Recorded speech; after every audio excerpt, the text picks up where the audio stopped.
안녕하십니까, 이종훈입니다. 역사란 현재와 과거의 끊임없는 대화라는 말이 있죠.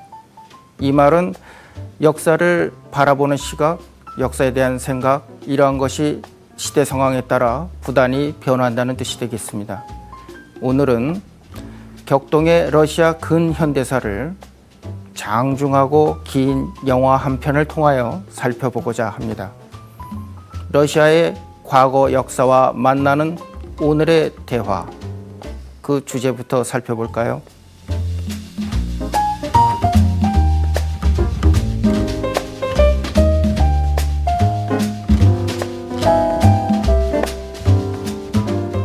오늘은 영화 닥터 지바고를 통해서 러시아 혁명의 경랑과 지식인의 고뇌라는 주제로 살펴보고자 합니다.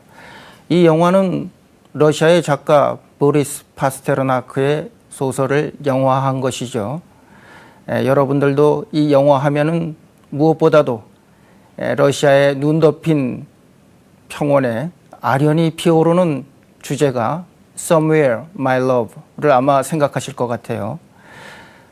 또 멋진 두 남녀의 운명적인 사랑 그리고 이별, 이런 것 때문에 이 영화는 아마 여러분들 가슴속에 설레이는 기억으로 자리 잡을 것 같습니다. 그래서 명화의 반열에 올라와 있죠. 이 영화가 처음 제작된다고 할 때 서방 세계의 관심은 대단한 것이었습니다. 1965년 하면은 아직도 소련과 미국 두 강대국이 나누어져서 대립하던 시기였습니다. 공산진영을 철의 장막이라고 불렀고 그만큼 정보가 차단되어 있던 시기였습니다. 그런데 이 소련이라는 국가 성립의 결정적 계기가 된 러시아 혁명을 영화가 돼서 나온다는 이 사실이 많은 사람들을 흥분시켰던 것이죠. 많은 사람들이 이 영화를 통해서 러시아를 생각해냅니다. 그런데 이 영화는 실상은 러시아 정반대편에 있는 스페인에서 촬영이 됐어요. 심지어 스티로폼을 잘게 부수어서 눈을 만들어서 눈속임을 했습니다. 커다란 겨울 경치가 필요한 경우에는 핀란드에서 촬영을 했습니다. 핀란드가 비록 과거 100년간 러시아 지배를 받았던 것은 사실입니다. 그러나 관객들은 러시아 아닌 곳에서 러시아를 느껴야 했는데요. 이것은 무언가 우리에게 시사하는 바가 있습니다. 당시 소련에서 촬영하는 것 자체가 쉽지 않았겠죠. 그러나 이 원작이 갖는 문제성 때문에 소련 당국에서 허용할 수 없었던 사실을 우리가 이해할 필요가 있습니다. 파스테르나크의 작품이 노벨상 수상작으로 결정되었을 때 이 소련 정부의 당혹이라고 하는 것은 이루 말할 수 없는 것이었습니다. 당국의 심리적 압박 속에서 결국 파스테르나크는 노벨상 수상을 포기하고요. 시리와 은둔 속에서 숨을 거두게 됩니다. 러시아 격동기 속에 있었던 작가 파스테르나크가 고뇌해야 했던 삶이란 과연 어떤 것인가? 우선 화면을 통해 살펴보기로 하죠. 자, 함께 보실까요?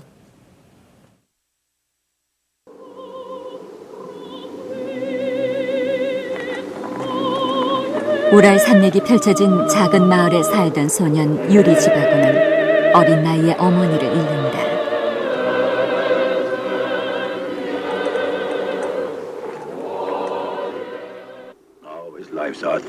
얼마 후 객지의 아버지마저 여의고 고아가 된 지바고는 모스크바의 그로메코 가문에서 양육되고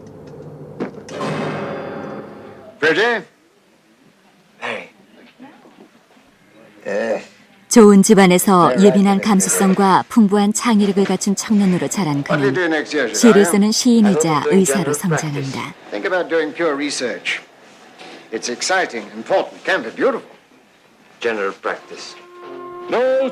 이제 막 새로운 법으로 희망에 차 있던 청년 지바고는 1912년 겨울밤 크렘린 궁성 앞에서 노동자들과 학생들이 기마병에게 살해되는 것을 목격하고 커다란 충격에 휩싸인다. Get inside. Yuri, please. No trouble. Take him inside, sir, or I'll put him under arrest. 한편 그 시각 라라는 어머니의 정부 코르마프스키에게 유린당한다. And don't delude yourself. This was rape. That would flatter us both. 연인 파샤와의 결혼을 앞두고 고뇌하던 라라는 결국 크리스마스 날 사교계의 무도회장에서 코마로프스키에게 총상을 입히고 그곳에 있던 지바고는 라라에게 호기심을 느낀다.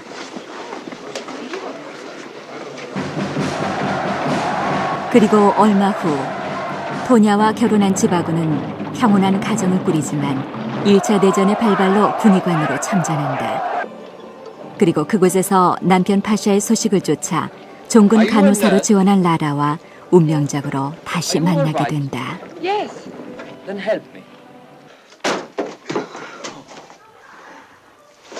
전쟁이 끝나가면서 모스크바로 돌아온 지바고는 이미 혁명의 대열에 흥분한 사람들 속에서 혼란에 빠져들고 The stove's out. What's the matter with you? No wonder he's losing weight. You see, she lets it out as soon as you. 극심한 가난과 추위로 생활고에 시달린다. 더욱이 혁명에 적극 동참하지 못하자 신변의 위협을 느낀 지바고는 가족들을 이끌고 우랄 지방으로 이사를 떠난다.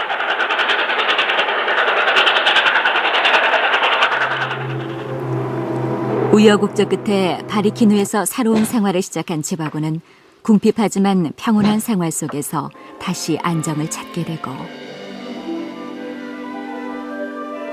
어느 날 적적함을 달래기 위해 찾은 유리아틴의 도서관에서 다시 한번 라라와 운명적인 재회를 한다. 그리고 마침내 두 사람 사이엔 깊은 사랑이 시작된다.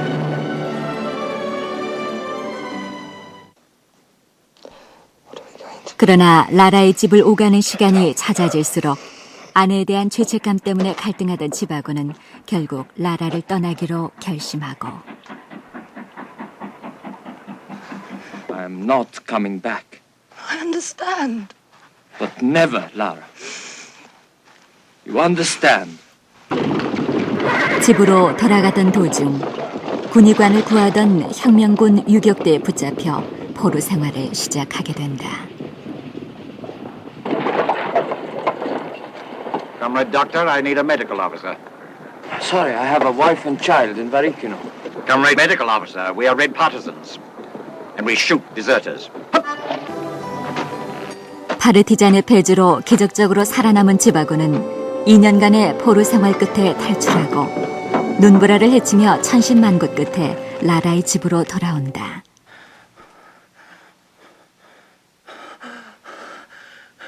It's all right, Yuri. 라라와 감격적인 재회를 한 지바고는 그녀의 헌신적인 간으로 건강을 회복하고 비로소 아내와 식구들이 떠났다는 소식을 접한다. 결국 두 사람은 라라의 딸과 함께 바리키노로 거처를 옮겨 어려운 가운데도 서로 의지하며 깊고 뜨거운 애정을 나누고 적막한 밤이면 지바고는 늑대 울음소리를 들으며 시를 짓는 일에 몰두한다. There's a train belonging to my government standing in Yuriatin. There's a carriage for myself and my assistants. You would travel in comfort and safety. There's no question. I'm not going with you. Strelnikov is dead. 그러나 이들 앞에 나타난 코마로프스키는 혁명가에서 수배자로 전락한 파샤의 처형 소식을 전하며 라라의 신변이 위태로움을 알린다. Do you accept the protection of this ignoble Caliban on any terms that Caliban cares to make? 지바고는 라라의 안전을 위해 헤어지지 않으려는 라라를 속여 코마로프스키와 함께 떠나보내고 자신은 황량한 설원에 홀로 남는다.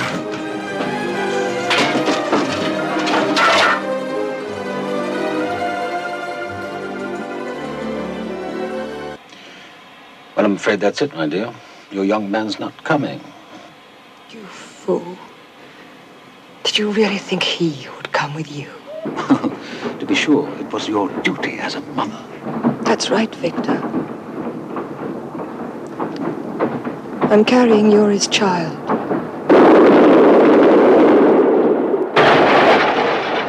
그리고 몇 년 후 홀로 모스크바로 돌아온 지바고는 가족과 라라에 대한 그리움과 시리로 극도로 쇠약한 삶을 영위하고 전차에서 우연히 걸어가는 라라를 발견하고 황급히 뛰어가다 그만 심장마비로 거리에서 철명한다.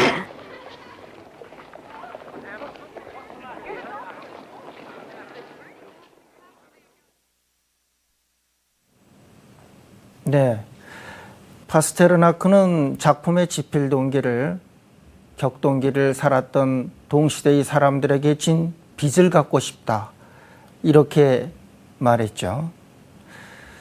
그런데도 이 작품은 한 개인의 비극적인 사랑과 휴머니즘에 초점이 맞춰지면서 우리에게는 멜로드라마처럼 보여져 왔습니다.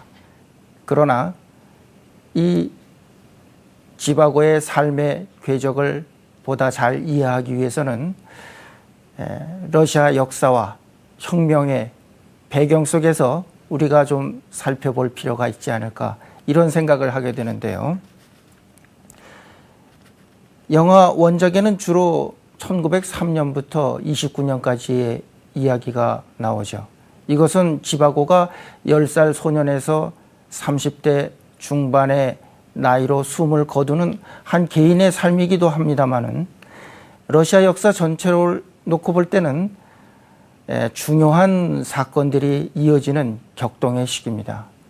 1905년의 제1차 혁명, 또 1914년부터 4년간의 제1차 세계대전, 그리고 1917년 2월 혁명으로 인한 러시아 황제 전제정의 붕괴, 그리고 같은 해 10월 혁명으로 인한 사회주의 국가의 출현, 이런 것들입니다. 300년 지속된 로마노프 왕조가 하루아침에 끝났다는 것도 예산 일은 아닙니다만은 지구 역사상 최초로 사회주의 국가가 등장했다는 것도 매우 놀라운 일이죠. 혁명 이전의 구시대를 상징하는 것 중에 하나가 바로 교회입니다. 러시아 정교회는 황제 전제정을 떠받치는 정신적 지주이기도 했고요. 일상생활에까지 깊숙이 침투했던 것입니다. 원작에도 나오지만은 라라는 그렇게 신앙심이 깊은 사람이 아닙니다. 그러나 꼬마롭스키와 맺고 있는 그 육체적 관계 때문에 고뇌하고 죄의식을 이기지 못해서 교회를 찾아가 기도하고 참회하는 장면이 나오죠. 또 교회는 일반 사람들에게 여러 가지 의례의 기준을 제시했습니다. 영화 첫 장면에 나오는 지바고 어머니의 장례식, 그리고 영화 끝부분에 나오는 지바고 자신의 완전한 탈종교적인 민간 의례에 의한 장례식, 이 두 가지가 그만큼 대조가 되는데요. 불과 혁명이 일어나고 몇십 년 만에 수백 년간 내려온 이러한 일반 의례가 소멸되어가는 그런 단절을 우리는 눈여겨볼 수 있겠습니다. 물론 러시아 정교회는 혁명 이후에도 근근히 명맥을 유지해 갑니다마는 이전 같은 사회적 위상을 유지할 수는 없었죠. 이런 점이 바로 혁명에 수반되는 사회적 변화 또는 신구 사회의 단절을 아주 상징적으로 보여준다고 할 수 있습니다. 그럼 여기서 닥터 지바고에 등장하는 주요 인물들이 혁명을 전후해서 어떻게 변화해 가는지 잠시 살펴보기로 하겠습니다. 주인공인 유리 지바고는 러시아 인텔리겐처가 겪는 비참한 운명과 거대한 인간 비극을 상징하는 인물이다. 부유한 사업가의 아들로 혁명 이전 러시아 상류계급 문화의 전형적 산물이자 러시아 지식계층의 전형적인 모습을 보여준다. You lay life on a table and you 전쟁과 혁명에 간접적으로 참여하지만 아웃사이더로 행동하고 참여하기를 거부하며 혁명이나 이념보다는 삶과 생명 자체를 강렬하게 사랑한다. 특히 고난을 겪으면서도 러시아를 떠나지 않고 자신의 삶을 마감하는 격변기의 지성인의 모습을 보여준다. 청순미와 모성애를 동시에 지닌 라라는 혁명기에 순환당하는 러시아를 상징하는 인물이다.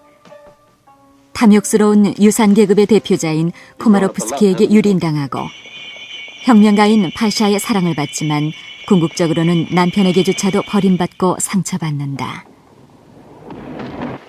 Pasha, they don't want a revolution. Yes, they do.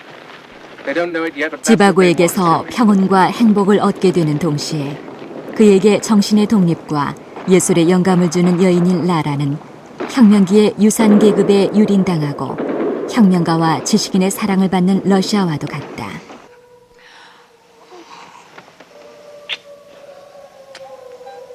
You're keen tonight, Victor. 악마적인 힘의 대표자로 상징되는 코마로프스키는 라라와 지바고의 삶에 개입하여 그들의 삶을 파괴하는 탐욕스럽고 사악한 인물이다. I'm here to offer you my help. We don't want it. Yuri Andreevich, you spent 2 years with the 유산 계급임에도 불구하고 혁명 이후에도 상당한 영향력을 행사할 정도로 처세술이 탁월하다. Everything you say and think, your published writings are all flagrantly subversive. 노동자의 아들로 소년 시절부터 라라를 연모해 결국 결혼을 하게 되는 파샤는 라라와 코마로프스키의 관계를 알게 되면서 결혼 생활의 진정한 행복을 누리기보다는 그녀를 유린한 사회와 사람들을 심판하고 사회를 개조하려는 각오를 다진다. 전쟁에 지원했다가 무장혁명운동을 지휘하는 사령관이 되면서 혁명의 중심에 섰으나 숙청 대상자가 되어 자살함으로써 혁명의 비극적인 희생자가 된다. 네, 역사의 검은 그림자 아래 변모돼가는 각 개인의 파란만장한 삶은 참 말로 다 할 수 없습니다. 그들 모두가 혁명에 이런저런 식으로 관계하지만 비극적인 종말을 맞이하게 되죠.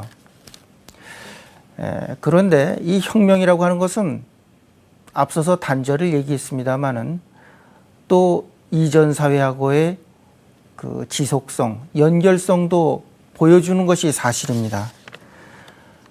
농업국가인 러시아가 이미 1880년대부터 산업화와 공업화의 길로 들어갔습니다. 여기 나온 등장인물들의 사회적 배경을 보면은 이런 것을 우리가 충분히 짐작할 수 있는데요. 산업화, 공업화가 이루어지고 곳곳에 철도가 놓여지면서 이러한 변화가 나타나기 시작했습니다. 지바고의 아버지만 하더라도 이 우랄 지역에 많은 공장을 소유하고 경영하는 사업가였습니다. 또 이 작품에 나오는 꼬마롭스키라고 하는 변호사는 또 하나의 사업가죠. 라라는 러시아에 이주한 벨기에 기술자의 딸입니다. 그 어머니는 또 러시아로 귀화한 프랑스 여성입니다. 또 바샤는 아주 혁명적인 투쟁성을 갖고 있는 철도 노동자의 아들로 성장합니다. 이처럼 러시아의 산업화와 공업화 속에서 러시아 혁명의 사회적 배경은 이미 등장하고 있었다. 이렇게 볼 수 있겠죠. 자, 그럼 러시아 혁명의 거센 물결은 어떠한 식으로 현실화되어 가는지 화면을 통해서 간단히 살펴보죠. 러시아는 1905년 제1차 러시아 혁명을 필두로 사회 변혁의 거센 물결에 휩싸여 1917년 10월 프롤레타리아 혁명인 러시아 혁명으로 확대된다. Brotherhood and freedom. You only want splendid words. Justice, equality, and bread. Don't you think they're splendid?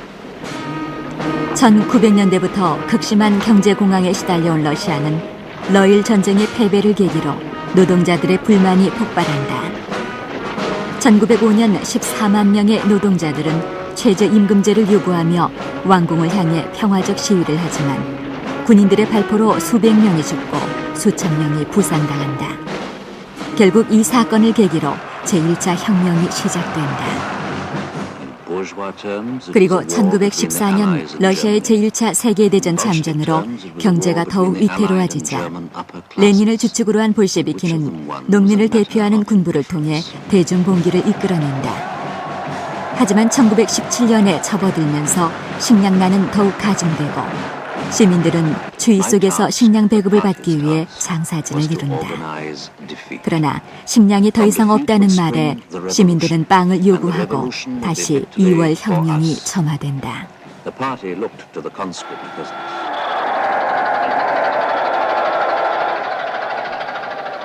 그러나 2월 혁명 후 러시아 왕조의 시대는 막을 내리지만 정치 권력을 잡은 임시정부가 전쟁 계속 정책을 취하자 평화와 안정을 갈망하는 대중의 불만은 더욱 고조된다. 그러던 이때 망명 중이던 레닌이 귀국해 자본주의 타도라는 볼셰비키 방침을 내걸고 임시정부에 대항하는 10월 혁명을 일으킨다. 급박해진 임시정부는 가혹한 탄압을 가하고 이 와중에 혁명군과 정부 간의 대립으로 내전이 첨예화된다.